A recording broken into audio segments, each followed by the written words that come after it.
माता यशोदा ने गले से लगाया, नानो मेरा बालक ना रोए, मैं दोबारा नहीं कहूंगी। तो कन्हैया ने बात बदल दी और कहने लगा कि मैया मोरी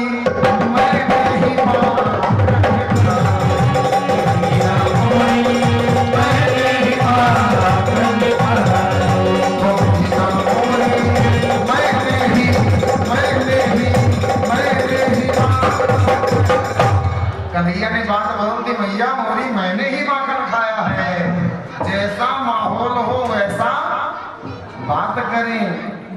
हम गोवर्धन पूजा की लीला में पहुंचे उससे पहले एक सूचना, कल के पावन प्रसंग में माता रुक्मणी और भगवान श्री कृष्ण के पावन जन्मोत्सव की कथा, विवाह की कथा, माफ करना, जन्मोत्सव तो कल ही हो गया।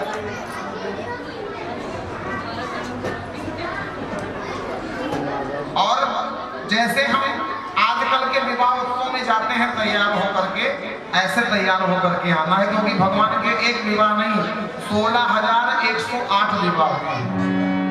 तो एक विवाह की कथा कल होगी जो मेन है, और 16,107 विवाह की कथा परसों होगी। ठीक है, की कथा कल के पावन प्रसंग में आए। शादी में जैसे कपड़े पहन के जाते हैं ऐसे जाएं, उपहार लेके जाएं और लिफाफा लाने ना भूलें। अरे तो मैंने मजाक किया है। जैसे विवाह में जाते हैं ऐसे जाएं, क्योंकि हम आज के मानव के विवाह में जाते हैं तो उपहार लेकर के जाते हैं, वो तो संसार के देवता हैं। इसलिए जो भी लोग भगवान के विवाह में उत्सव मनाते हैं, कन्यादान करते हैं, उनके बालक और बालिका के विवाह में कोई विघ्न नहीं आता, इसलिए जरूर करना चाहिए। बोलिए सच्चिदानंद भगवान की जय हो। भगवान की लीलाएं अपरंपार हैं। कभी तो माता यशोदा के आगे लौटने लगते हैं, कभी कह देते हैं मैया मोरी मैंने ही माखन खायो, और महाराज कभी कभी तो ऐसी विचित्र बातें कर देते हैं भगवान। एक दिन कन्हैया आंगन में माता यशोदा के साथ बैठे थे, और जैसे भूमि पे लौटे तो सामने पूर्णिमा का चांद दिखाई दे रहा था। कन्हैया ने कहा मैया मुझे ये खिलौना चाहिए। माता ने कहा ये नहीं मिल पाएगा। सूरदास जी ने लिख दिया कि चंद्र खिलौना नहीं हो, चंद्र खिलौना नहीं हो मैया में तो चंद्र खिलौना नहीं हो मैया में तो चंद्र खिलौना नहीं हो मैया में तो चंद्र खिलौना मैया में तो चंद्र खिलौना नहीं हो। जय राम लोटी धरनी पर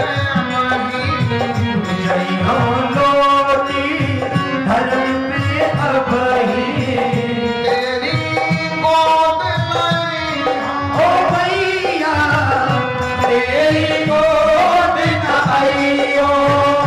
वही हो पुत्र नंद बाबा, वही हो पुत्र नंद बाबा को, तेरो सुत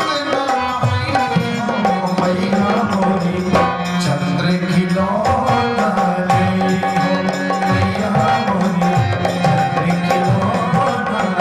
चंद्र खिलौना नहीं हो।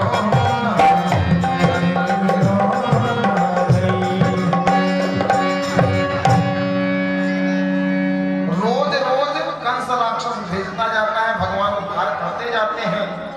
एक दिन नंद जी के भाई जिनका नाम है घनानंद, भाई नहीं वो